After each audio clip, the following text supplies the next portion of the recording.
નમસ્કાર મિત્રો, હું છું આરતી પ્રજાપતિ યુટ્યુબ ચેનલ પર આપ સૌનું હાર્દિક સ્વાગત કરું છું. મિત્રો, આપણે જીસેટ 2021ની પ્રિપેરેશન કરી રહ્યા છીએ, જેમાં પેપર 1 જોઈ રહ્યા છે. આજનો વિડીયો જે છે તમારો યુનિટ નંબર 2 એટલે કે રિસર્ચ એપ્ટિટ્યૂડના તમારા MCQ સિરીઝ લઈને આવીશું. ઓકે, તો હવેથી ડેલી તમને MCQs પણ યુટ્યુબના માધ્યમથી મળી રહેશે. ઓકે, વાસ્તવમાં MCQs આજે જ મેં તમને જીસેટના ગ્રુપની અંદર પણ કરાવેલા છે. ઓકે, બટ આ જે MCQs છે તેને આપણે એક્સપ્લેન પણ ડીપલી કરાવી દઈએ, જેથી કરીને તમને અહીંયાથી કોઈ પણ ક્વેશ્ચન ફેરવીને પૂછવામાં આવે તો તમને ક્યાંય કોઈ પ્રોબ્લેમ ના રહે. ઓકે, તો સૌથી પહેલાં મિત્રો વિડીયોને લાઇક કરી દેજો, તમારા મિત્રો સુધી શેર કરવાનું ભૂલતા નહીં, અને જો તમે હજુ સુધી આ ચેનલને સબસ્ક્રાઈબ ન કરી હોય તો સબસ્ક્રાઈબ કરી લેજો, જેથી કરીને આ ચેનલ ઉપર જે પણ વિડીયોઝ મુકાઈ રહ્યા છે તેની નોટિફિકેશન તમને સમયસર મળતી રહે. તો ચાલો મિત્રો પ્રશ્નો તરફ જઈએ. પ્રશ્ન નંબર 1 છે, ક્વેશ્ચન 1 છે કે નીચેનામાંથી સંશોધનના કયા સોપાનોમાં સંશોધન નૈતિકતા મતલબ રિસર્ચ ઇથિક્સ ઓછી પ્રભાવિત થાય છે? અહીંયા ઓછી પ્રભાવિત થાય છે એવું પૂછ્યું છે કે રિસર્ચ ઇથિક્સમાં મેં તમને સ્ટેપ બાય સ્ટેપ બધું જ જણાવેલું છે, બટ આપણે અહીંયા થોડું એક્સપ્લેન કરી દઈએ, જેથી કરીને તમારા માઇન્ડમાં એ વસ્તુ ફરીથી આવી જાય. ઓકે, સૌથી પહેલાં આપણે પ્રોબ્લેમ શોધીએ છીએ. ઓકે, અને આઈડેન્ટિફાઈ કરીએ છીએ, એને ડિફાઇન કરીએ છીએ. ઓકે, ત્યારબાદ પ્રોબ્લેમ બાદ આપણે રિવ્યૂ રિલેટેડ લિટરેચર કરીએ છીએ, સંદર્ભ સાહિત્યની સમીક્ષા કરીએ છીએ. ત્યારબાદ તમે તેના ઓબ્જેક્ટિવ બનાવો છો, મતલબ કે હેતુ બનાવો છો. ત્યારબાદ વેરિયેબલ જે છે એને આઈડેન્ટિફાઈ કરો છો, એને તમે ડિફાઇન કરો છો, મતલબ કે વેરિયેબલને ઓળખવા. ઓકે, વેરિયેબલને આપણે ગુજરાતીમાં ચલ કહીએ છીએ. ઓકે, તો ચલોને ઓળખ કરવી અને તેને વ્યાખ્યાયિત કરવું. ત્યારબાદ વેરિયેબલ બાદ તમારી હાઇપોથિસિસ આવે છે, જેને આપણે ઉત્કલ્પના કહીએ છીએ. ઓકે, તો હાઇપોથિસિસનું નિર્માણ અહીંયા કરીએ છીએ. ત્યારબાદ તમે રિસર્ચ ડિઝાઇન બનાવો છો. રિસર્ચ ડિઝાઇનની અંદર મેં તમને કહ્યું હતું સેમ્પલિંગ કરીએ છીએ. ઓકે, સેમ્પલિંગ કરીએ છીએ. પછી ત્યારબાદ ત્યાં વેરિયેબલને તેના લેવલની અંદર, એટલે કે અલગ અલગ લેવલની અંદર આપણે શું કહે વેરિયેબલ. ઓકે, વેરિયેબલને આપણે તેના અલગ અલગ લેવલમાં એને વિભાજિત કરીએ છીએ. ઓકે, ત્યારબાદ તમે મેથડ યુઝ કરશો, કઈ કઈ મેથડ તમારે લગાવવાની છે. ઓકે, એ મેથડ યુઝ કરશો. ત્યારબાદ તમે તેના ટૂલ્સ નક્કી કરશો, કયું કયું ઉપકરણ છે જેના માધ્યમથી તમે ડાટાને શું કરવાના છો, કલેક્ટ કરવાના છો. ઓકે, તો આ બધી જ બાબતો તમે રિસર્ચ ડિઝાઇનની અંદર, અને એન્ડ સાથે સાથે તમે રિસર્ચ ડિઝાઇન પણ તૈયાર કરો છો કે ભાઈ કયા પ્રકારની રિસર્ચ ડિઝાઇન રાખવી છે, એક્સપેરિમેન્ટલ રાખવી છે કે પછી તમારે નોન એક્સપેરિમેન્ટલ રાખવી છે. ઓકે, આ પણ આપણે અહીંયા નક્કી કરીએ છીએ ક્યાં, રિસર્ચ ડિઝાઇનમાં. ઓકે, ત્યારબાદ તમારું કલેક્શન ઓફ ડાટા. ઓકે, તો જેને આપણે C તરીકે લખ્યું હતું. ઓકે, કલેક્શન ઓફ ડાટા મતલબ કે જે ડાટા છે તેનું એકત્રીકરણ કરીશું. એકત્રીકરણ કર્યા બાદ તેનું એનાલાઇઝ કરીશું. ઓકે, તો એનાલાઇઝ ઓફ ડાટા. ઓકે, ત્યારબાદ આપણે એને શું કરીશું, એનાલાઇઝ કર્યા બાદ એનાલાઇઝમાં જે આપણે શું કરીએ છીએ ભાઈ તેનું ઇન્ટરપ્રિટેશન પણ કરીશું. ઓકે, ડાટાનું શું કરીશું, ઇન્ટરપ્રિટેશન કરીશું. ઓકે, ઇન્ટરપ્રિટેશન કરીશું. સાથે સાથે અહીંયા શું કરીશું, જે હાઇપોથિસિસ છે. ઓકે, એનું આપણે શું કરીએ છીએ, ટેસ્ટિંગ કરીએ છીએ. ઓકે, હાઇપોથિસિસનું ટેસ્ટિંગ ક્યાં થશે, ડાટા એનાલિસિસમાં થશે. ઓકે, અહીંયા જે આપણે કર્યું એ શું કર્યું, નિર્માણ કર્યું. ઓકે, એને આપણે હાઇપોથિસિસ છે એનું ફોર્મ્યુલેશન કર્યું. શું કર્યું, ફોર્મ્યુલેશન કર્યું. ઓકે, ફોર્મ્યુલેશન કર્યું. ઓકે, એટલે કે નિર્માણ કર્યું. ત્યારબાદ આપણે હાઇપોથિસિસ ટેસ્ટિંગ કર્યું. હવે આપણું રિઝલ્ટ ત્યાં આપણને જાણવા મળશે કે ભાઈ આપણી જે હાઇપોથિસિસ, જે નલ હાઇપોથિસિસ બનાવી હતી એ એક્સેપ્ટ થાય છે કે રિજેક્ટ થાય છે. ઓકે, તો એના માટે આપણે અહીંયા શું કરીશું, ત્યાં રિઝલ્ટ એટલે કે તમારું કન્ક્લુઝન નીકાળશું, અને કન્ક્લુઝન મતલબ નિષ્કર્ષ નીકાળીશું, અને કન્ક્લુઝનની સાથે સાથે તમે એ વસ્તુને શું કરશો, જનરલાઇઝ કરી દેશો. ઓકે, તમને જે પણ રિઝલ્ટ મળ્યું છે તેને તમારી જે તમે સેમ્પલ લીધું છે એ સેમ્પલ ઉપરથી તમને જે પણ રિઝલ્ટ મળ્યું છે, કન્ક્લુઝન મળ્યું છે, એને તમે શું કરશો, પોપ્યુલેશન ઉપર જનરલાઇઝ કરી દેશો. ઓકે, જનરલાઇઝ કર્યા બાદ આપણે શું કરીએ છીએ, રિસર્ચ રિપોર્ટિંગ કરીએ છીએ. ઓકે, એટલે કે જે તમે થીસીસ બનાવો છો એને આપણે કહીએ છીએ રિસર્ચ રિપોર્ટિંગ. ઓકે, તો આ જે છે મેં તમને આ રીતે યાદ કરાવ્યા હતા, સ્ટેપ બાય સ્ટેપ જે સોપાનો હતા એને. ઓકે, હવે અહીંયા વાત આવે છે કે ભાઈ રિસર્ચ ઇથિક્સ સૌથી વધારે ક્યાં પ્રભાવિત થાય છે એ પહેલાં જોઈએ. ઓકે, અહીંયા જો કે તમને ઓછી આપી છે, બટ આપણે પહેલાં શું જોઈશું કે ક્યાં વધારે પ્રભાવિત થાય છે. તો સૌથી વધારે પ્રભાવિત જો તમારું રિસર્ચ ઇથિક્સ થતું હોય, એટલે કે શોધ નૈતિકતા. નૈતિકતાનો મિનિંગ શું થાય? સારું નરસું. ઓકે, કોઈની વસ્તુ તમે લીધી છે તો એ જ વ્યક્તિની છે, એ વ્યક્તિનું પ્રૂફ તરીકે આપણે એને મૂકી શકીએ. જેમ કે તમે જોયું હશે કે ગઈકાલે અને પરમ દિવસે મેં તમને એક પીડીએફમાં ક્વેશ્ચન્સ કરાવ્યા હતા હાયર એજ્યુકેશન. ઓકે, તો જે સરે પીડીએફ બનાવી હતી તો મેં એમનું નામ અહીંયા ઉલ્લેખ કરી દીધો હતો. મતલબ કે અહીંયા આપણે શું કરીએ છીએ ભાઈ? નૈતિકતાનો ઉપયોગ કરીએ છીએ. કે જે વસ્તુ જેની છે એના નામે જ આપણે એ વસ્તુને પબ્લિશ કરીશું. કે એવું નહીં કે ભાઈ ચલો આ બીજી વ્યક્તિની વસ્તુ છે અને હું મારા નામે એને પબ્લિશ કરું. તો મતલબ કે મેં એમાં શું કર્યું? રિસર્ચ ઇથિક્સ, મતલબ કે મેં ઇથિક્સનો ભંગ કર્યો, નૈતિકતાનો ભંગ કર્યો. ઓકે, તો એ વસ્તુ અહીંયા જોવામાં આવે છે. તો સૌથી પહેલાં સૌથી વધારે જો પ્રભાવિત થતી હોય, ઓકે, સૌથી વધુ તો તમારી છે કલેક્શન ઓફ ડાટા. જ્યારે તમે ડાટા કલેક્ટ કરો છો ત્યારે રિસર્ચ ઇથિક્સ તમારી પ્રભાવિત થતી હોય છે. કેમ પ્રભાવિત થતી હોય છે?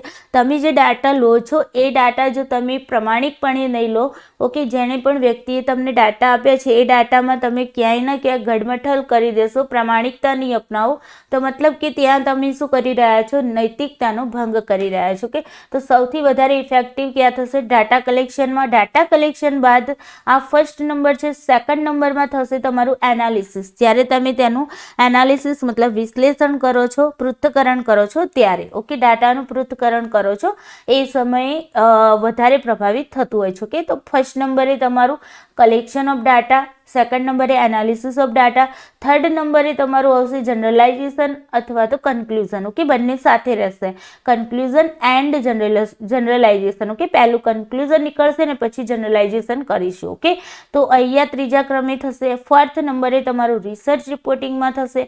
ફિફ્થ નંબરે તમારું હાઇપોથિસિસ જે તમે નિર્માણ કરો છો ત્યાં થશે. ઓકે, અને ત્યારબાદના જે બધા છે એ તમે એમને કોમન સમાન ગણી શકો છો. કે આ બધાને જેમ કે રિસર્ચ ડિઝાઇન છે, પ્રોબ્લેમ છે, રિવ્યુ રિલેટેડ લિટરેચર છે, ઓકે, ઓબ્જેક્ટિવ છે, વેરિયેબલ છે, આ બધામાં સૌથી ઓછા, ઓકે, સૌથી ઓછું પ્રભાવિત થાય છે તમારું રિસર્ચ ઇથિક્સ. ઓકે, સૌથી વધારે 5 મેનલી જે આપણને જોવા મળી રહ્યા છે એ 5ને તમારે ખાસ યાદ રાખવાના છે.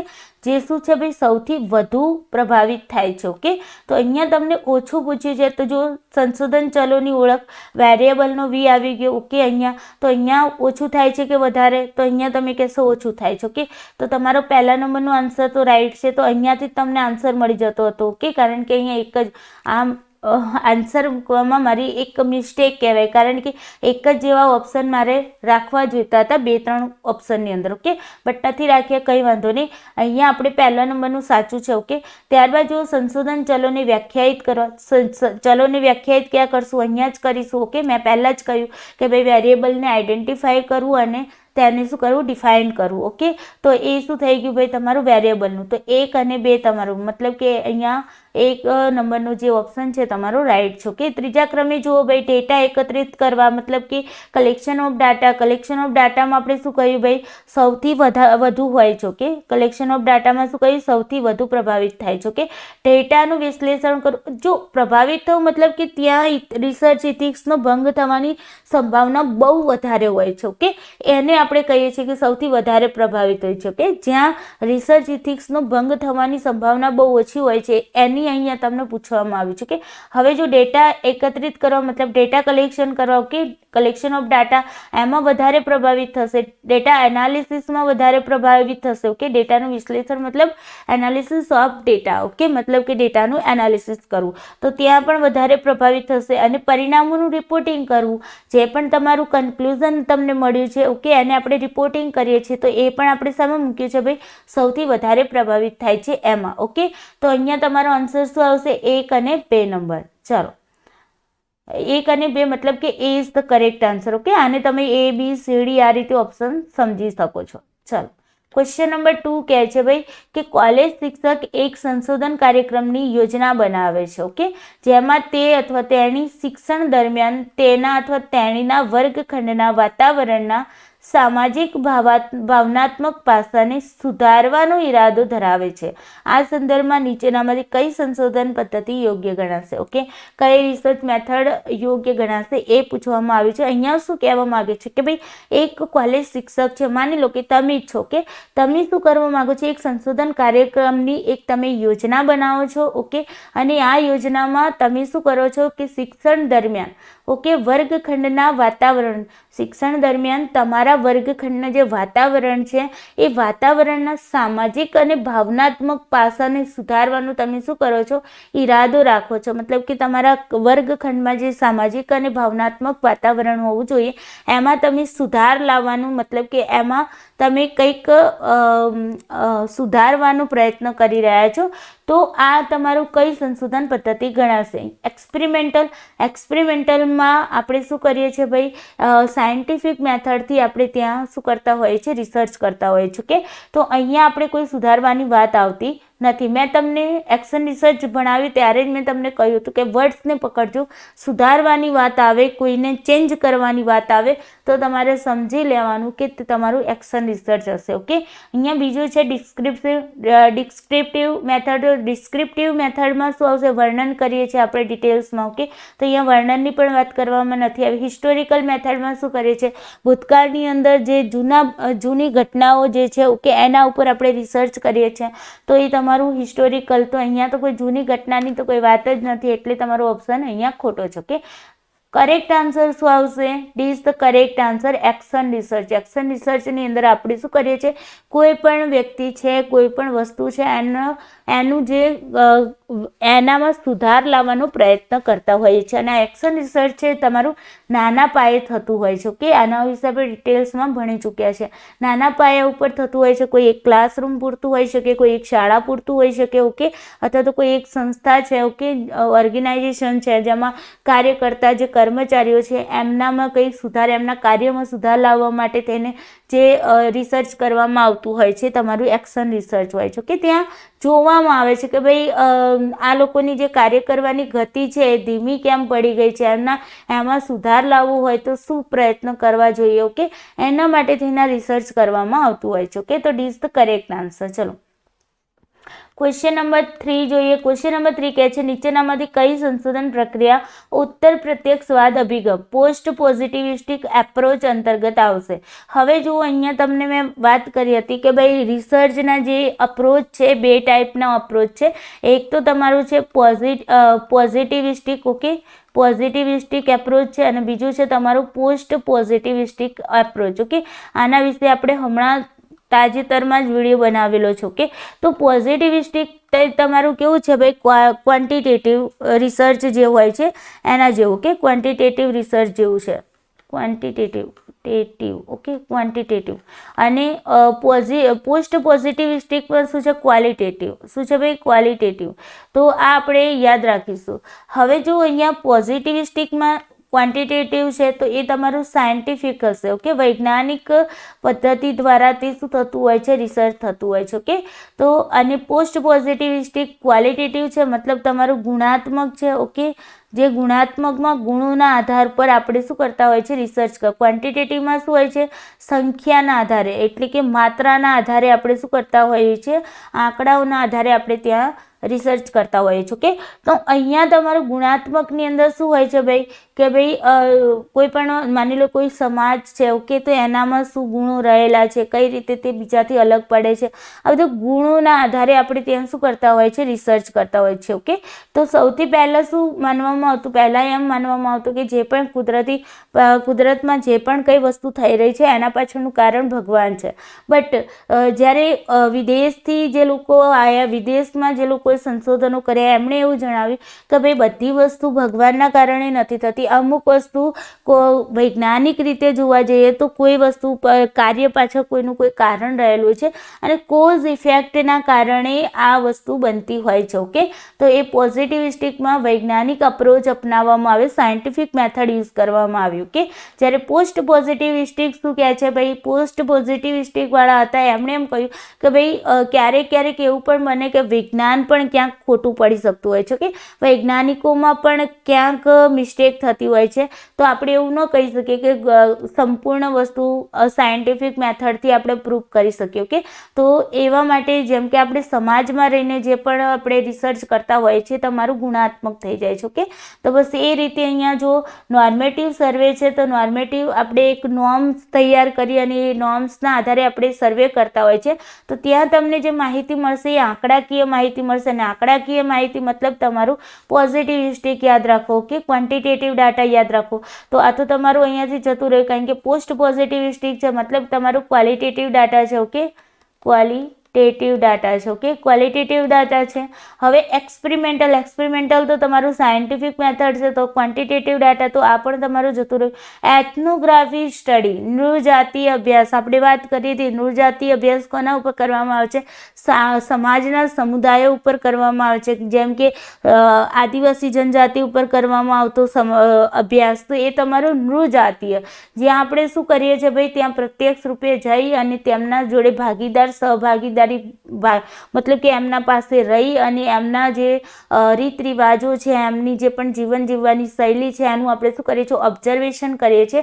અને ઓબ્ઝર્વેશન દ્વારા ડાટાને કલેક્ટ કરીએ છીએ. કે એમની સાથે જ રહીને પાર્ટિસિપેન્ટ કરી અને આપણે એમને ખબર પણ નથી હોતી કે આપણે એમનું રિસર્ચ કરી રહ્યા છીએ. કે તો એ થઈ ગયું તમારું નૃજાતિ, મતલબ આ તમારું કેવું છે ભાઈ? ગુણાત્મક છે, ક્વોલિટેટિવ છે. Okay, qualitative research. ઓકે, આપણે રિસર્ચના ટાઈપ્સમાં પણ જોયું હતું. એક્સપોસ્ટ ફેક્ટો સ્ટડી, એક્સપોસ્ટ ફેક્ટો સ્ટડી જે છે તમારું હિસ્ટોરિકલ રિસર્ચ જેવું છે. હિસ્ટોરિકલ રિસર્ચમાં શું છે? પાસ્ટની જે ઘટનાઓ છે એના ઉપર રિસર્ચ કરવામાં આવે છે. એક્સપોસ્ટ ફેક્ટોમાં પણ એવું હોય છે, ઘટના બની ગયા બાદ આપણે એના ઉપર શું કરીએ છીએ?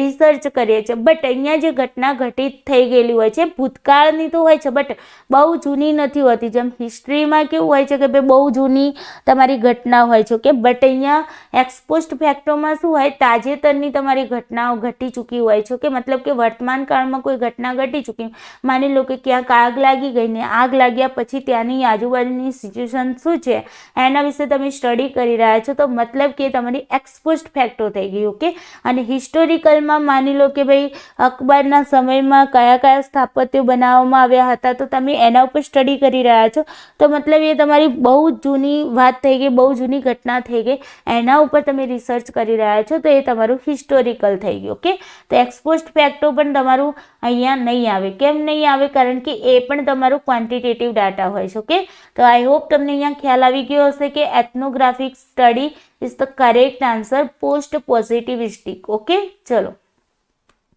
ક્વેશ્ચન નંબર 4 જોઈએ. ક્વેશ્ચન નંબર 4 છે કે નીચેનામાંથી કયા પ્રકારના સંશોધનમાં સંશોધન અહેવાલ લેખનની આત્મનિષ્ઠ વ્યક્તિ શૈલી એટલે કે સબ્જેક્ટિવિટી જે છે એ શૈલીના પ્રયોગની અનુમતિ હોય છે? ભાઈ અહીંયા જો શું વાત કરવામાં આવી છે? અહીંયા સંશોધનના પ્રકાર આપવામાં આવે છે અને તેમાં તમને પૂછ્યું છે કે ભાઈ તમે જે પણ રિસર્ચ રિપોર્ટ કરો છો એ રિસર્ચ રિપોર્ટ લખો છો ત્યારે આત્મનિષ્ઠ શૈલી, આત્મનિષ્ઠ અથવા તો વ્યક્તિલક્ષી શૈલી મતલબ સબ્જેક્ટિવિટી, તો જ્યાં સબ્જેક્ટિવિટી મતલબ શું થઈ જશે કે જ્યાં તમે તમારા પોતાના વિચારો પણ અંદર ઇન્ક્લુડ કરી દો છો. તો મતલબ આપણે જોયું હતું quantitative data. Okay, quantitative data અને ક્વોલિટેટિવ ડાટા. ઓકે, ક્વોલિટેટિવ, તો ક્વોન્ટિટેટિવ એન્ડ ક્વોલિટેટિવ આ છે તમારું માત્રાત્મક. આ શું છે ભાઈ? માત્રાત્મક પણ કહી શકાય એને, અને આને કહી શકાય ગુણાત્મક. ઓકે, આને ગુણાત્મક, આને માત્રાત્મકની જગ્યાએ સંખ્યાત્મક પણ કહી શકો છો. કે સંખ્યાત્મક પણ કહી શકો છો. તો ક્વોન્ટિટેટિવ ડાટાની અંદર શું હોય છે ભાઈ? ત્યાં ઓબ્જેક્ટિવિટી જોવા મળે છે. ઓબ્જેક્ટિવિટી મતલબ તમારા જે વિષય વસ્તુને લગતું, વસ્તુલક્ષી હોય છે. ઓકે, જ્યાં તમે કોઈ પણ પ્રકારનો ભેદભાવ ન કરી શકો, કે કોઈ પણ પ્રકારનો પક્ષપાત ન ચાલે, તમારા પોતાના વિચારો, પોતાના મંતવ્ય અંદર ઇન્ક્લુડ ના કરી શકો, કે કોઈ પણ પ્રકારનું કોઈના પ્રત્યેનો પૂર્વાગ્રહ હોય તે તમે આમાં એડ ન કરી શકો ઓબ્જેક્ટિવમાં. ઓકે, બટ અહીંયા ગુણાત્મક જે હોય છે તમારું કેવું હોય છે? સબ્જેક્ટિવ હોય છે. કેવું હોય છે? સબ્જેક્ટિવ. તો સબ્જેક્ટિવમાં શું થશે ભાઈ કે અહીંયા વ્યક્તિ છે એ પોતે પોતાના વિચારોને અંદર ઇન્ક્લુડ કરી દેશે, મતલબ કે અહીંયા પક્ષપાત પણ કરી શકે છે કે ભાઈ ચલો માની લો કે એમને પાડોશી જોડે વ્યવસ્થિત નથી બનતું, તો પડોશી જોડેથી જો તમે ડાટા કલેક્ટ કર્યા હોય તો ત્યાં તમે શું કરી શકો કે તમે ત્યાં કંઈક ચેન્જિંગ કરી શકો કે ભાઈ ચલો પાડોશીને તમારે ઝઘડો છે તો પાડોશીએ તમને જે એના ને તમારા અનુભવોના આધારે એની તમને રિસ્પોન્સ કર્યો. ઓકે, તો તમે એના રિસ્પોન્સથી સંતુષ્ટ નથી તો તમે શું કરશો? એના રિસ્પોન્સને તમે ચેન્જ કરી નાખો છો, મતલબ તમે અહીંયા સબ્જેક્ટિવિટી અપનાવી દીધી. ઓકે, પૂર્વાગ્રહ પક્ષપાત તમે અહીંયા કરો છો. ઓકે, તો એ થઈ ગઈ સબ્જેક્ટિવિટી. સબ્જેક્ટિવિટીને આપણે શું કહીએ છીએ? વ્યક્તિલક્ષી પણ કહી શકાય ને આત્મલક્ષી પણ કહી શકાય. ઓકે, તો અહીંયા આપણે વાત કોની કરવામાં આવી છે? સબ્જેક્ટિવિટીની. તો સબ્જેક્ટિવિટી કહેવામાં આવશે અહીંયા તમારા જે પણ ગુણાત્મક ક્વોલિટેટિવ રિસર્ચ હશે એ બધામાં તમારી સબ્જેક્ટિવિટી આવવાની સંભાવના રહેલી છે. ઓકે, જ્યારે ક્વોન્ટિટેટિવ ડાટામાં તમારી ઓબ્જેક્ટિવિટી આવશે, ત્યાં સબ્જેક્ટિવિટી અંદર ઇન્ક્લુડ નહીં થાય. ઓકે, તો અહીંયા જો ગ્રાઉન્ડેડ થિયરી શું છે ભાઈ? કે કોઈ સોસાયટી છે, માની લો કે તમે કોઈ સોસાયટીમાં રહો છો. ઓકે, અથવા તો કોઈ સમાજના સમુદાયમાં તમે રહો છો, તો ત્યાં તમને લાગે છે કે ભાઈ હા અહીંયા કંઈ ખરાબ કાર્ય થઈ રહ્યું છે અથવા તો કોઈ સારું કાર્ય થઈ રહ્યું છે અને તમારે એના ઉપર રિસર્ચ કરવું છે, તો તમે એટલા પર્ટિક્યુલર એરિયા ઉપર તમે શું કરો છો? રિસર્ચ કરો છો અને ત્યાં તમે એ બધું નિરીક્ષણ ઓબ્ઝર્વેશન કરી અને તમે ત્યાં શું કરી રહ્યા છો? તમે ત્યાં પાર્ટિસિપેન્ટ તો થવાના છો, મતલબ તમારી સોસાયટીમાં તમે રહો છો તો તમે ત્યાં પાર્ટિસિપેન્ટ તો થયા જ છો. ઓકે, સાથે સાથે તમે ત્યાંનો બધું માહોલને તમે શું કરશો? ઓબ્ઝર્વેશન કરશો. ઓબ્ઝર્વેશન કરી અને ડાટા કલેક્ટ કરી અને એ રીતે તમે એક કોઈ નિયમ, જેમ કે સોસાયટીના નિયમ્સ બનાવીએ છીએ આપણે, હે ને, કે ભાઈ સોસાયટીમાં આવું ન કરવું, ફેરિયા હોય અંદર ન આવું. તો આ બધા જે નિયમો આપણે એટલા પર્ટિક્યુલર એરિયા માટે બનાવતા હોઈએ છીએ અને કહેવાય છે ગ્રાઉન્ડેડ થિયરી. ઓકે, તો ગ્રાઉન્ડેડ થિયરી આપણે શું વાત કરી? જ્યાં પાર્ટિસિપેન્ટ કરી ઓબ્ઝર્વેશન કરીએ છીએ અને આપણે ત્યાં રિસર્ચ કરીએ છીએ, મતલબ તમારું કેવું થઈ ગયું? ક્વોલિટેટિવ. જે આપણે નૃજાતીયમાં પણ જોયું હતું, હે ને, તો આ તમારું ક્વોલિટેટિવ છે. ઓકે, તો આપણે અહીંયા ક્વોલિટેટિવની તો વાત થઈ રહી છે. ઓકે, આત્મનિષ્ઠની વાત થઈ રહી છે, મતલબ તમારા ક્વોલિટેટિવ રિસર્ચની વાત થઈ રહી છે. ઓકે, તો અહીંયા તમારી ગ્રાઉન્ડેડ થિયરી છે, તમારી ક્વોલિટેટિવ રિસર્ચ છે. એક્સપેરિમેન્ટલ તમારી ક્વોન્ટિટેટિવ આવશે. ઓકે, તો આ તો તમારું અહીંયાથી પહેલેથી જ જતું રહ્યું છે. ઓકે, ત્યારબાદ પાર્ટિસિપેન્ટ ઓબ્ઝર્વેશન બેઝ રિસર્ચ. તો મતલબ એનું એ છે પાર્ટિસિપેન્ટ કરી ઓબ્ઝર્વેશન કરી અને તમે રિસર્ચ કરો છો, તો એ તમારું ક્વોલિટેટિવ થઈ ગયું. ઓકે, એ ક્વોલિટેટિવમાં આવશે.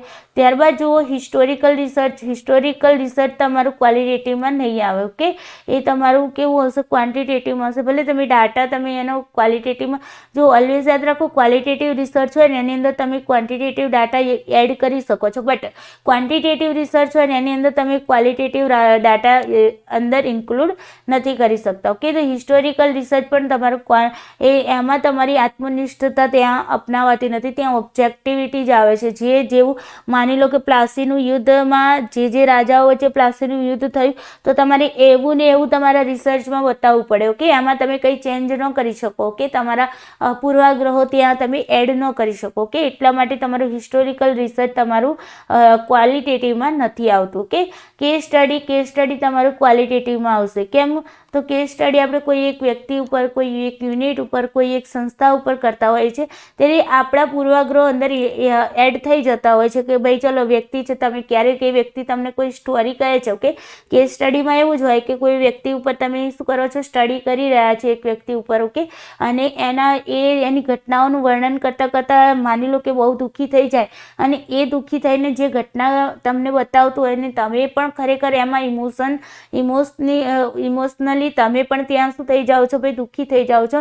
એના આધારે તમારા જે ડાટા તમે એકત્રિત કરો છો, ઓકે, જે પણ નોટ કરતા રહો છો, એમાં તમારી નોટ કરવામાં પણ તમારા ઇમોશન્સ ત્યાં વચ્ચે આવી જતા હોય છે. કે એટલા માટે ત્યાં તમે તમારી આત્મનિષ્ઠતા અપનાવો છો. ઓકે, તો એ તમારું ક્વોલિટેટિવ રિસર્ચ. ઓકે, તો અહીંયા તમારો આન્સર શું આવશે? 1 નંબર છે, 3 નંબર છે અને 5 નંબર છે. તો 1, 3, 5 ક્યાં છે? તો D is the correct answer. Okay, ચલો ક્વેશ્ચન નંબર 5 જોઈએ. ક્વેશ્ચન નંબર 5 કહે છે ભાઈ કોઈ શિક્ષક સ્કિનરના પ્રબલનના સિદ્ધાંત પર આધારિત શિક્ષણ શીખવાના સત્ર સમયમાં પ્રશંસા અને પ્રોત્સાહનની અસર જાણવાનો પ્રસ્તાવ મૂકે છે.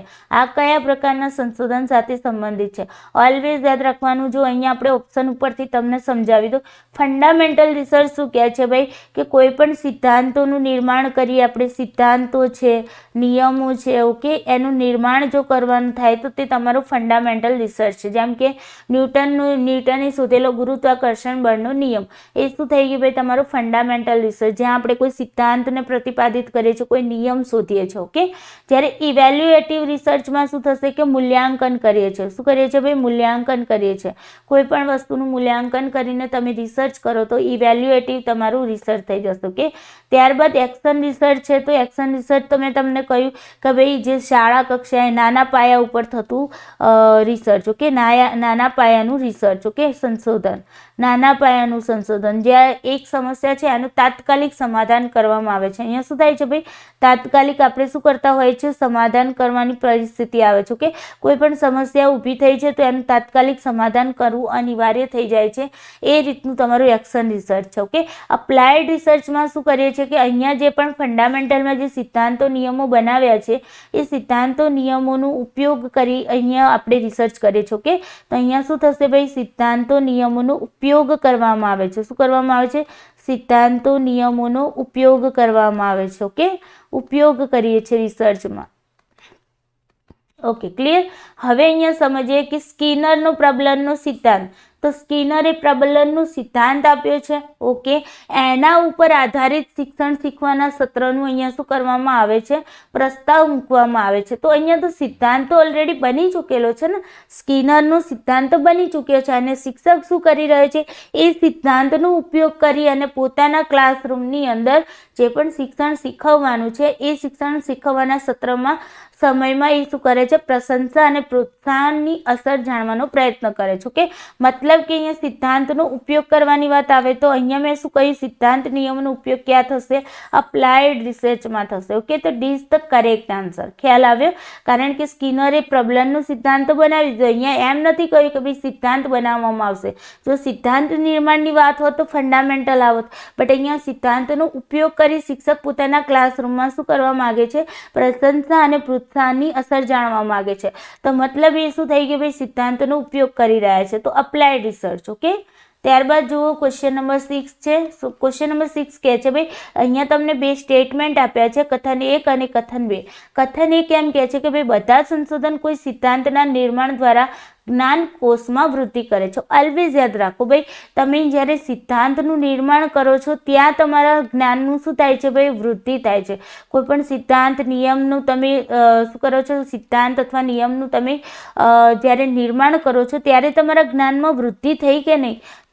જેમ કે માની લો કે ન્યૂટન છે, ન્યૂટને ઉપરથી સફરજનને નીચે પડતા જોયું તો એને મગજમાં એમ થયું કે ભાઈ આ સફરજન નીચે જ કેમ પડ્યું, ઉપર કેમ ના ગયું? એણે ઘણું બધું સંશોધન કર્યા બાદ એને ખ્યાલ આવ્યો કે ભાઈ પૃથ્વી ઉપર શું છે ભાઈ? ગુરુત્વાકર્ષણ બળ છે, જેના કારણે તે ગુરુત્વાકર્ષણ બળ શું કરે છે? કોઈ પણ વસ્તુને પોતાની તરફ ખેંચી લે છે. ઓકે, તો મતલબ કે અહીંયા એમના જ્ઞાનમાં વૃદ્ધિ થઈ કે નહીં? એમને જાણવા મળ્યું કે નહીં? ઓકે, તો અહીંયા સિદ્ધાંતનું નિર્માણ દ્વારા જો તમારા જ્ઞાનકોશમાં વૃદ્ધિ થાય એ તો તમારું ઓનલી ફંડામેન્ટલ રિસર્ચમાં આવશે. ઓકે, ફંડામેન્ટલ રિસર્ચની અંદર આપણને આપણા જે સિદ્ધાંતોનું નિર્માણ કરે છે અને આપણી જ્ઞાનની વૃદ્ધિમાં બધા પ્રકારના સંશોધનમાં સિદ્ધાંતનું નિર્માણ નથી થતું. ઓકે, એક્શન રિસર્ચમાં થોડી સિદ્ધાંતનું નિર્માણ થાય છે, હિસ્ટોરિકલ રિસર્ચમાં થોડી સિદ્ધાંતનું નિર્માણ થાય. સિદ્ધાંતનું નિર્માણ ઓનલી ફોર તમે ક્યાં કરો છો ભાઈ?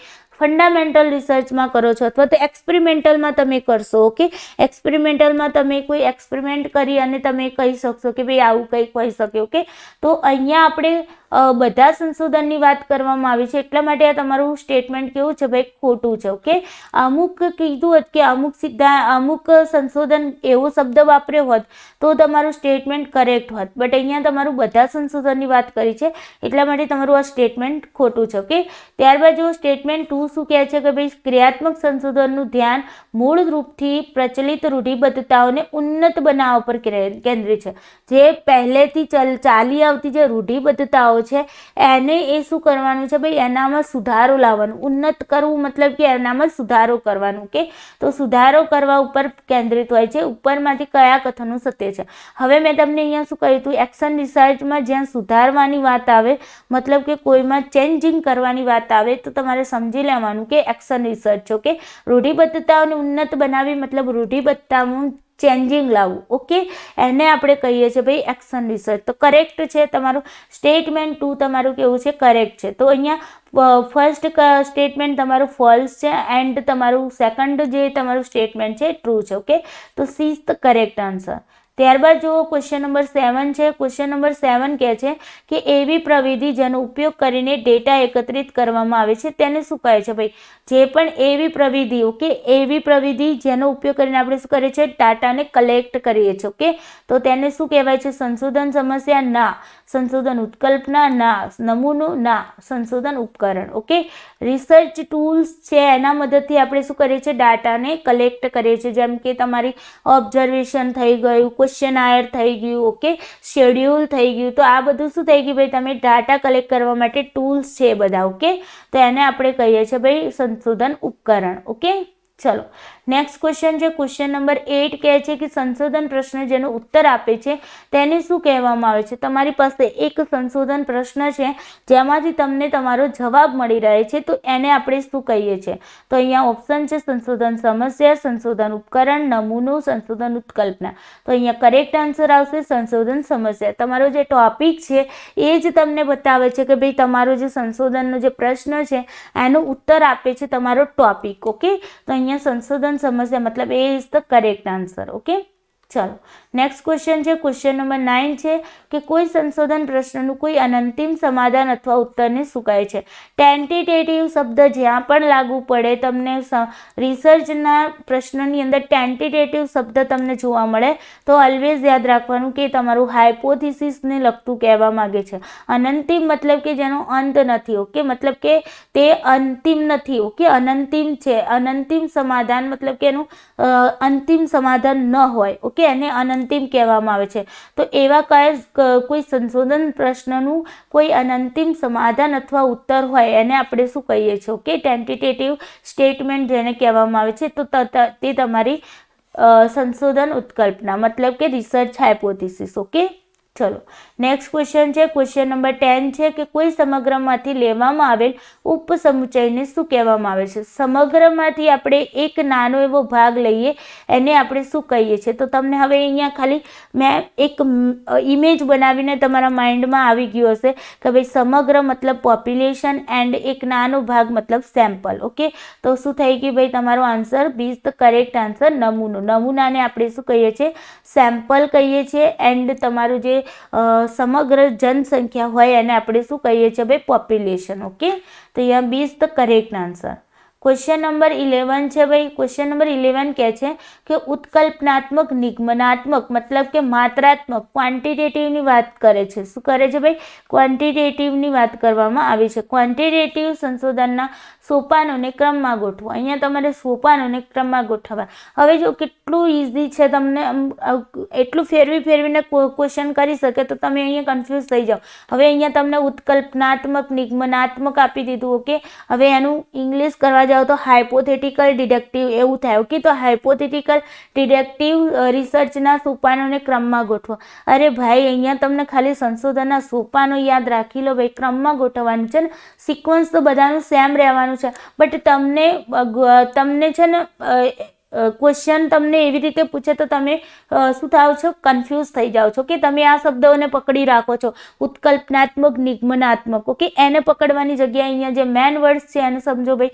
સોપાનો કીધા છે રિસર્ચના સોપાનોને આપણે યાદ કર્યા હતા. પહેલી પ્રોબ્લેમ આવશે, ત્યારબાદ review related literature, objective, variable, okay, hypothesis, research design, collection of data, analysis of data, conclusion and generalization and reporting. બસ આટલું યાદ રાખો. બીજું કશું કરવાનું. અહીંયા રિસર્ચ ડિઝાઇનની અંદર તમારું સેમ્પલિંગ આવી જશે. ઓકે, સેમ્પલિંગ પછી તમારું અહીંયા રિસર્ચ ડિઝાઇન. ઓકે, ડિઝાઇન પણ આવશે ને ભાઈ અંદર. ડિઝાઇન આવશે, એક્સપેરિમેન્ટલ કે નોન એક્સપેરિમેન્ટલ, સેમ્પલિંગ પછી તમે માની લો સેમ્પલિંગ ને પછી તમારું અહીંયા ટૂલ્સ નક્કી કરો છો. ઓકે, ટૂલ્સ અહીંયા વેરિયેબલ પણ આપણે અહીંયા શું કરીએ છીએ? અલગ અલગ કક્ષાઓમાં મૂકીએ છીએ કે ટૂલ્સ, મેથડ. ઓકે, આ બધું તમારું રિસર્ચ ડિઝાઇનમાં આવશે. ઓકે, સાથે વેરિયેબલની કક્ષા. ઓકે, વેરિયેબલની કક્ષા. ઓકે, તો આ બધું અહીંયા આપણે લેવલ લખીશું. ઓકે, અહીંયા જે વેરિયેબલ છે તમે એને ઓળખો છો અને એને વ્યાખ્યાયિત કરો છો. ઓકે, બટ અહીંયા તમે એને લેવલમાં શું કરો છો, પ્રસ્તુત કરો છો. ઓકે, તો હવે ઇઝી થઈ ગયું કે નહીં? સૌથી પહેલો પ્રોબ્લેમ આવે તો જુઓ અહીંયા સમસ્યાની ઓળખ, मतलब કે problem identification of problem. Okay, તો પહેલો ક્રમ તો તમારો પહેલો નંબર તો સાચો છે. હવે ક્રમમાં ગોઠવણી વ્યાખ્યા એટલે કે એને આપણે શું કરીએ છીએ, ડિફાઇન કરીએ છીએ. ઓકે, તો identify of problem and define of problem. Okay, તો એ તમારો પહેલો નમૂનો તમારો ક્યાં છે ભાઈ? નમૂનો તમારો અહીંયા છે. ઓકે, હવે જો એના પછી રિવ્યુ રિલેટેડ આપ્યું છે, અહીંયા આપણે જોઈ લઈએ, પહેલા ઓપ્શન જોઈ લઈએ. તો ત્રીજા નંબરે છે ડેટાનું એકત્રીકરણ, વિશ્લેષણ, ઉત્કલ્પના નિર્માણ અને ઉપકરણ વિકસિત. ઓકે, શૂન્ય ઉત્કલ્પનાના માધ્યમથી મુખ્ય ઉત્કલ્પના પર કોઈ નિર્ણય લેવો. ઓકે, હવે અહીંયા પકડવાનું શું છે ભાઈ? જો અહીંયા તમે હવે નમૂનો લેશો તો પહેલાં આપણે અહીંયા માની લો કે તમે અહીંયાના પહેલાં તો તમે ઉત્કલ્પનાનું નિર્માણ કરો છો. ઓકે, તો અહીંયા તમે હાઇપોથિસિસનું શું કરો છો, ફોર્મ્યુલેશન કરો છો એન્ડ ઉપકરણ વિકસિત કરીશું. ઓકે, તો અહીંયા તમારું અહીંયા શું આવી જશે, હાઇપોથિસિસનું નિર્માણ એન્ડ તમારું જે ટૂલ્સ છે એને વિકસિત કરવું. ઓકે, તો સેકન્ડ નંબરમાં તમારું કયું આવશે, ફોર્થ નંબર આવશે. ત્યારબાદ શું આવશે ભાઈ? એના પછી જો અહીંયા તમે કહેશો કે મેમ તમે અહીંયા તો ટૂલ્સ અહીંયા લખ્યું છે. ઓકે, અને હાઇપોથિસિસ અહીંયા લખ્યું છે, સેમ્પલિંગ એના પહેલાં. અહીંયા જે સિક્વન્સ બને છે એ તમારું આડાઅવળું હોઈ શકે છે. ઓકે, અહીંયા કોઈ ઇસ્યુ નથી, અહીંયા તમને આડાઅવળું આવી શકે છે, બટ એના ઉપરના જે તમે છે એને તમારે પકડી રાખવાના છો. કે રિસર્ચ ડિઝાઇનવાળા જે વચ્ચેના છે એને તમે અંદર આડાઅવળા ગોઠવી શકે છો, બટ તમારે આ સિક્વન્સ તમારે આ બધું યાદ રાખવાનું છે. ઓકે, તો અહીંયા આપણે પહેલું શું આવી જશે, અહીંયા તમારું પહેલું હાઇપોથિસિસનું નિર્માણ આવે છે અને એના પછી તમારી રિસર્ચ ડિઝાઇન જતી રહે છે. ઓકે, તો એટલા માટે આપણે ફોર્થ નંબરને પહેલો લઈ જઈશું. ઓકે, એના પછી તમારું સેમ્પલિંગ આવી જશે. Okay, 2 number. એના પછી તમારું જો ડેટાનું collection and analysis. Okay, analysis and collection અહીંયા આવી ગયું. ઓકે, તો 3 નંબર અહીંયા આવી ગયો. અને લાસ્ટમાં જે તમારી નલ હાઇપોથિસિસ છે એના માધ્યમથી તમે શું કરો છો ભાઈ, કે તમારી જે મેન હાઇપોથિસિસ છે એના ઉપર નિર્ણય કરો. મતલબ આપણે એનાલિસિસ કરીએ છીએ ત્યાં આપણે બતાવીએ છીએ કે ભાઈ હાઇપોથિસિસનું શું કરીએ છીએ, ટેસ્ટિંગ કરીએ છીએ અને ત્યાં આપણે નક્કી કરીએ છીએ કે ભાઈ આપણી જે નલ હાઇપોથિસિસ છે મતલબ જે આપણે એને H0 તરીકે ઓળખીએ છીએ અને તમારી અલ્ટરનેટિવ હાઇપોથિસિસ જેને આપણે મેન હાઇપોથિસિસ પણ કહીએ છીએ. ઓકે, તો એને આપણે H1 તરીકે ઓળખીએ છીએ. તો આમાંથી નલ હાઇપોથિસિસ એક્સેપ્ટ થશે કે રિજેક્ટ થશે એના આધારે આપણને ખબર પડે છે કે ભાઈ આપણી જે પણ અલ્ટરનેટિવ હાઇપોથિસિસ છે એ એક્સેપ્ટ થશે કે રિજેક્ટ થશે. ઓકે, તો એ તમારું 5th નંબરમાં આવી જશે. ઓકે, તો મતલબ 5 નંબર 1 4 2 3 5 ક્યાં છે ભાઈ? 1 4 2 3 5 મતલબ A is the correct answer. Okay, ચાલો નેક્સ્ટ જોઈએ. ક્વેશ્ચન નંબર 12 છે. ક્વેશ્ચન નંબર 12 કહે છે કે ભાઈ સંશોધનમાં નીચેનામાંથી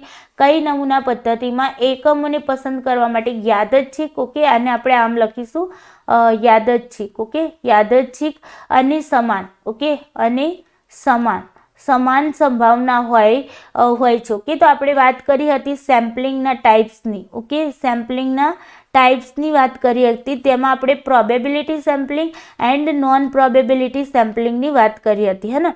તો પ્રોબેબિલિટી સેમ્પલિંગમાં શું હોય છે કે ભાઈ કોઈ પણ સેમ્પલમાં આપણે જે પણ વ્યક્તિઓને લઈએ છીએ ત્યાં તમે યાદચ્છિક રીતે મતલબ રેન્ડમલી તમે શું કરે છે, રેન્ડમલી રીતે તમે તેને સિલેક્ટ કરો છો અને તમે એને જે પણ લોકોને લો છો એમને એમના પસંદ પામવાની જે તક હોય છે કેવી હોય છે, સમાન તક હોય છે. ઓકે, નોન પ્રોબેબિલિટીમાં શું હશે, એમાં આપણે રેન્ડમલી યુઝ નથી કરતા અને સમાન તક પણ નથી હોતી. ઓકે, અહીંયા રિસર્ચર જે છે રિસર્ચર પોતાની મનમરજીથી સેમ્પલ ચૂઝ કરતા હોય છે, બટ અહીંયા આપણે રિસર્ચર હોય છે પોતાની મનમરજીથી સેમ્પલ ચૂઝ કરી શકતા નથી. અહીંયા રેન્ડમલી આપણે વિધિઓનો યુઝ કરી બધાને સમાન તક મળે એ રીતે આપણે સેમ્પલ ચૂઝ કરતા હોય છે. ઓકે, તો અહીંયા ડિટેલ્સમાં જેને જાણવું હોય આપણે એને સમજાવેલું છે, સેમ્પલિંગનો વિડીયો જોવા વિનંતી છે. ઓકે, તો અહીંયા આપણે શું આવશે, યાદચ્છિક અને સમાન ક્યાં આવ્યું ભાઈ, પ્રોબેબિલિટીમાં આવ્યું. ઓકે, તો અહીંયા પ્રોબેબિલિટીના પણ મેં તમને 5 કયા હતા. એક તો તમને શું કહ્યું હતું ભાઈ,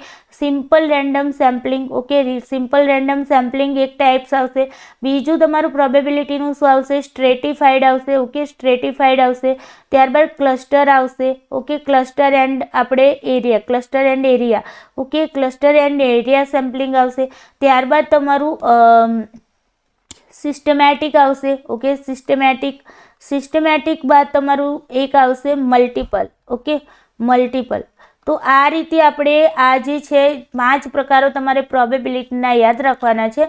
તો નોન પ્રોબેબિલિટીના યાદ રાખવાની જરૂર નહીં પડે, કારણ કે નોન પ્રોબેબિલિટીમાં ઘણા બધા તમને જે સેમ્પલિંગ ટાઈપ છે એમાં જોવા મળશે. ઓકે, બટ પ્રોબેબિલિટીમાં 5 જ જોવા મળે છે. ઓકે, તો તમે simple random sampling, stratified, cluster and area, systematic and multiple. Okay, ઇંગ્લિશમાં જ યાદ રાખજો, નહીં તો ગુજરાતીમાં ફસાઈ જશો. ઓકે, કારણ કે ગુજરાતીમાં લખાય જેમ કે સ્નોબોલ છે તો તમને ત્યાં ગુજરાતીમાં તમે જીસેટના પેપરમાં જોજો કે સ્નોબોલ જ લખેલું હશે આ રીતે. ઓકે, તો અહીંયા કન્ફ્યુઝ થઈ જશો. ઓકે, તો આપણે એને આપણી ઇંગ્લિશમાં જ યાદ રાખીશું. તો હવે અહીંયા જો ક્વોટા સેમ્પલિંગ, તો આ 5માં છે ક્વોટા સેમ્પલિંગ નથી. ઓકે, તો આ તમારું નોન પ્રોબેબિલિટી છે. ઓકે, સ્નોબોલ છે અહીંયા નથી, તો આ પણ તમારું કેવું છે? નોન પ્રોબેબિલિટી છે. ઓકે, ત્યારબાદ જુઓ સ્ટ્રેટિફાઈડ, યસ છે સ્ટ્રેટિફાઈડ, અહીંયા વાત કરી છે. ઓકે, તો આ તમારું શું છે ભાઈ? પ્રોબેબિલિટી સેમ્પલિંગ છે. આ શું છે ભાઈ? પ્રોબેબિલિટી.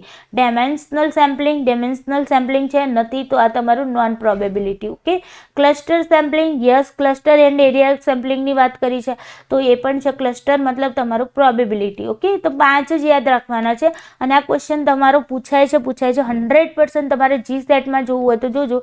તમારો એક ક્વેશ્ચન, આ 2 માર્ક્સ તમારા પાક્કા છે, અહીંયાથી આવે જ છે ક્વેશ્ચન. ઓકે, તો તમારું પ્રોબેબિલિટી સેમ્પલિંગ કયા આવે? સ્ટ્રેટિફાઈડ એન્ડ તમારું ક્લસ્ટર, મતલબ 3 અને 5 નંબર તમારો સાચો છે. ઓકે, તો અહીંયા she is the correct answer. Okay, ચલો નેક્સ્ટ ક્વેશ્ચન જોઈએ. ક્વેશ્ચન નંબર 13 કહે છે ભાઈ જોડકા જોડવાના છે. અહીંયા આપણે એક વખત જોડકાને લખી દઈએ વ્યવસ્થિત, કારણ કે આપણે ક્વિઝ કરાવી હતી તો ત્યાં આ રીતે સિસ્ટમ નથી કે ભાઈ તમને અલગથી આપે. ઓકે, નોમિનલ છે, પછી ઓર્ડિનલ છે.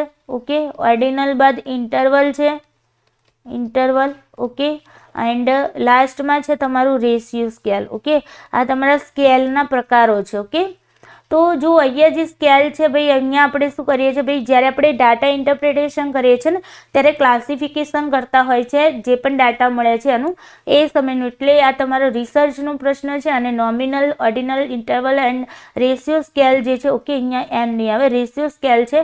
ઓકે, એ સ્કેલનો યુઝ કરવો પડતો હોય છે ડાટાને ઇન્ટરપ્રિટેશન કરવા માટે. ઓકે, તો નોમિનલમાં શું આવશે? ઓનલી વર્ગીકરણ આવશે. આને પણ મેં સારી રીતે સમજાવેલું છે.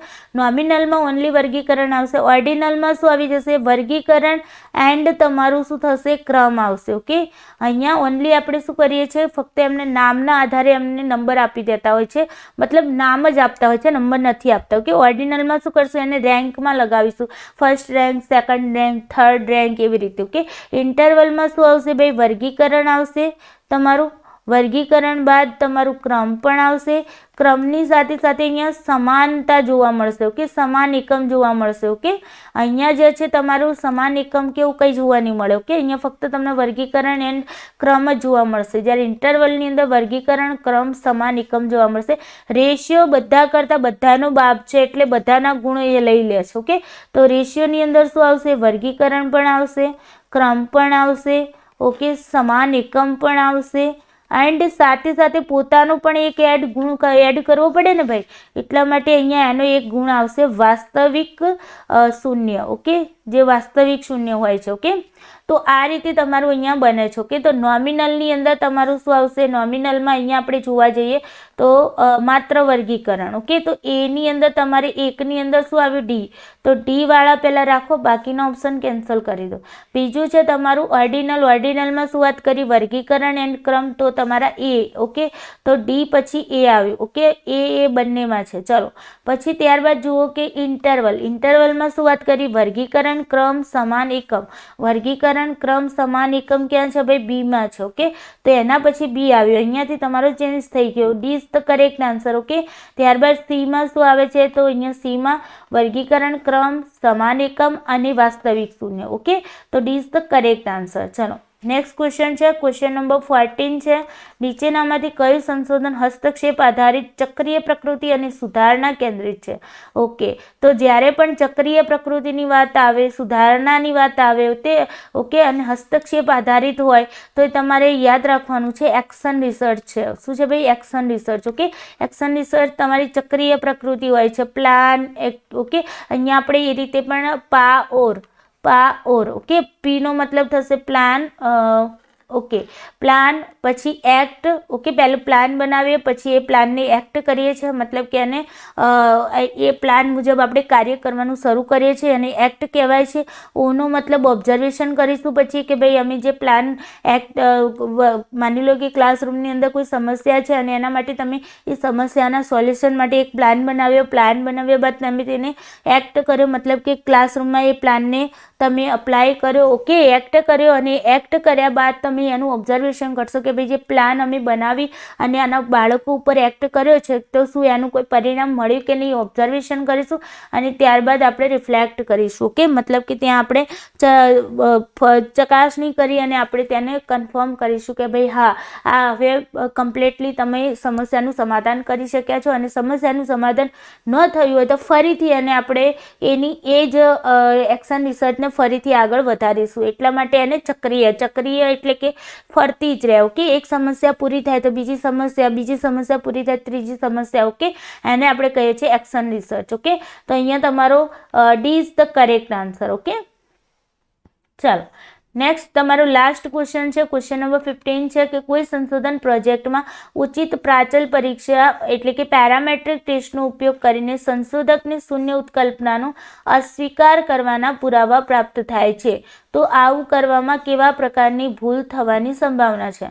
હવે જો અહીંયા આપણે એરરની વાત કરીએ, ટાઈપ્સ ઓફ એરરની વાત કરીએ, તો તમે જ્યારે પણ પોપ્યુલેશનમાંથી તમે સેમ્પલ લો છો ત્યારે તમારી એરર આવવાની સંભાવના 100% રહેતી હોય છે. ઓકે, તો એરર તમારી બે રીતે આવતી હોય છે. એક તો તમે જ્યારે પોપ્યુલેશનમાંથી સેમ્પલ નીકાળો છો ત્યારે એક એરર બનતી હોય છે.